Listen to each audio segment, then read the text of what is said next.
চরিত্র এমন সম্পদ যা হারালে সব কিছু থেকেও মানুষ শূন্য হয়ে যায়। সুন্দর চরিত্র মানুষের আসল পরিচয়, বাহ্যিক সৌন্দর্য নয়। সততা, নম্রতা ও সম্মানবোধ মিলেই গড়ে ওঠে উত্তম চরিত্র। চরিত্রকে শক্ত রাখো, কারণ ভালো চরিত্রই জীবনের সবচেয়ে বড় অর্জন। হ্যালো ভিউয়ার্স, আসসালামু আলাইকুম। সবাই কেমন আছেন? আশা করি সবাই ভালো আছেন, সুস্থ আছেন। আমি আলহামদুলিল্লাহ আপনাদের দয়ায় ভালো আছি, সুস্থ আছি। এই তো সন্ধ্যা থেকে ব্লগটি শুরু করে দিয়েছি। বাচ্চা খাওয়ার জন্য দাঁড়ায় আসছে, কতক্ষণে মানে ওর কথা হচ্ছে যে কতক্ষণে মা দিবে নাস্তা, আমি খাবো, খিদে পেয়েছে। ঘুম থেকে উঠেই নুডলস খাবো করতেছে। তো এই জন্য প্রস্তুতি চলতেছে নুডলস রান্না করার। তো আমি এখানে পেঁয়াজ, কাঁচামরিচ সব কিছু রেডি করে রাখছি। এই যে দেখেন, ও মানে টাকায় আছে কতক্ষণে মা রান্না করে দিবে। এদিকে সন্ধ্যার দিকে বাজার চলে আসছে, বাজার নিয়ে আসছি। দেখা যাক এখানে বাজার কি কি করা হয়েছে, বাজার কি কি নিয়ে আসছে। এখানে কুশি নিয়ে আসছে, পটল, তারপরে হচ্ছে গিয়ে ঝিঙ্গা আর কচু।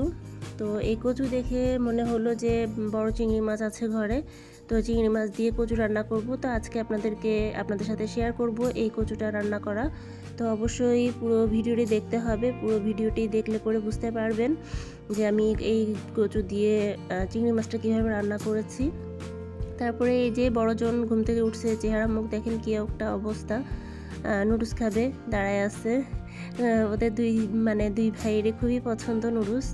তো এর জন্য আমি নুডলসটা রান্না করে দিচ্ছি। এখানে আমি আলু সিদ্ধ করে নিয়েছিলাম, হালকা করে একটু আলু সিদ্ধ করে নিয়েছি।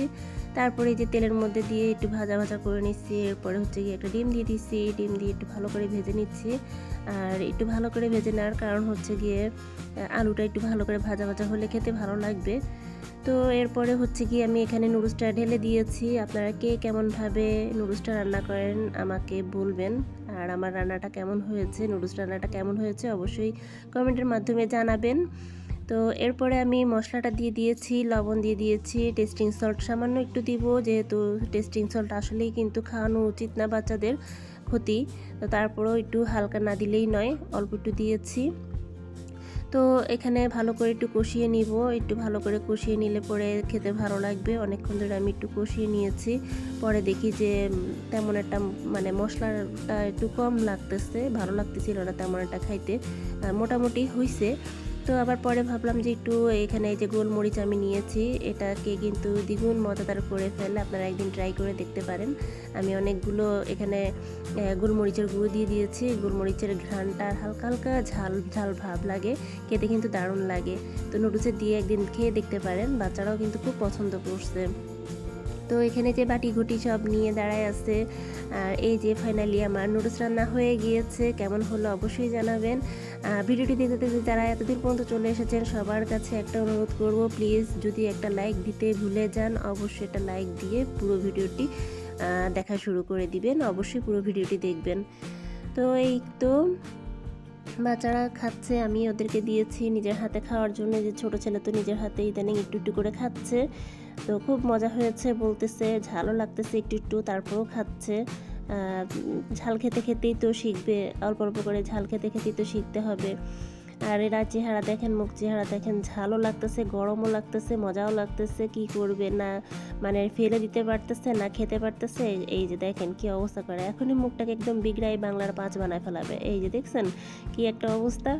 মানে আমি তখন ওকে বলতেছি কি যে তুমি এমন করতেছো কেন, বাংলার 5 বানিয়ে ফেলেছ, আর তখনই হেসে উঠছে। তো যাই হোক, ওদের সুন্দর খাওয়া দাওয়া দেখে আমারও মনটা ভরে গেল। এরপরে আমি রান্নার কাজে চলে আসবো, মানে রান্নার কাজে না, কুটা বাছার কাজে। রাতের বেলা যেহেতু আমি যতটুকু পারি অতটুকু কুটা বাছা করে রেখে দিই। বাচ্চাদের চিল্লাপাল্লা ঠেলার মানে ওদের যন্ত্রণায় আমি শেষ, কি বলবো। তো যতদূর পারি অতদূর পর্যন্ত আমি আগায় রেখে দিই। তো একটু কফি খেতে ইচ্ছে হলো, তো একটু কফি বানিয়ে নিলাম। এই তো সুন্দর একটা কফি বানিয়ে ফেলেছি, বেশ নিজের কাছে ভালো লাগতেছে কফিটা খেয়ে, একটু ঝিমঝিম ভাব লাগতেছিল।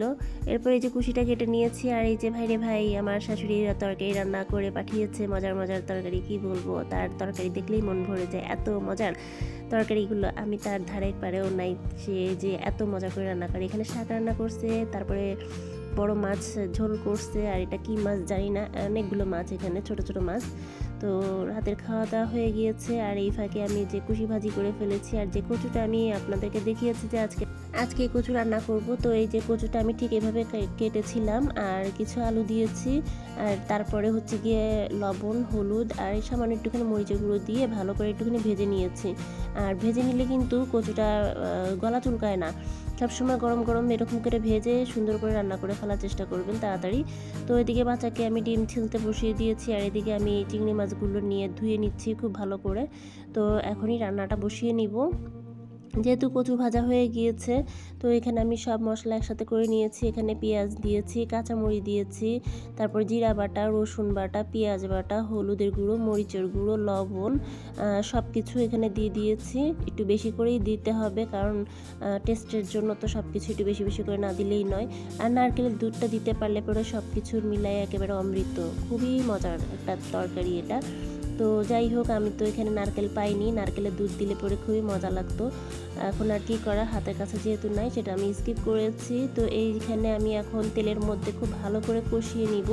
খুব ভালো করে কষা নিলে মশলার ঘ্রাণটা চলে যাবে। আর এই তো মাছগুলো আমি এখানে দিয়ে দিব। এগুলো কিন্তু অনেক বড় বড় মাছ, তো খোসা আর ছাড়াইনি, এভাবে আস্ত দিয়ে দিয়েছি। সুন্দর করে ভালো করে কষিয়ে নিচ্ছে। ভালো করে কষায় নিলে পরে এটা মানে মশলার গন্ধটা চলে যাবে, ভালো লাগবে খেতে। আর যেহেতু কচু তরকারি, এখানে আমি রসুন বাটাটা একটু বেশি দিয়েছি, তো যার জন্য আমি একটু বেশি করে কষাই নিচ্ছি। আর মশলা যত কষানো হবে ততই কিন্তু তরকারিটা খেতে মজা হবে। তো তারপরে আমি এই যে ভালো করে কষিয়ে নিয়ে এখানে এই যে কচুটা কিন্তু ঢেলে দিয়েছি, এটা স্কিপ হয়ে গিয়েছিল। তো এখানে আমি কচুটা ঢেলে দিয়েছি আর এমন সময় কারেন্টটা চলে গেছে, আমি ভিডিও করতেছি আর কারেন্টটা চলে গেছে, কি একটা বিরক্তিকর অবস্থা।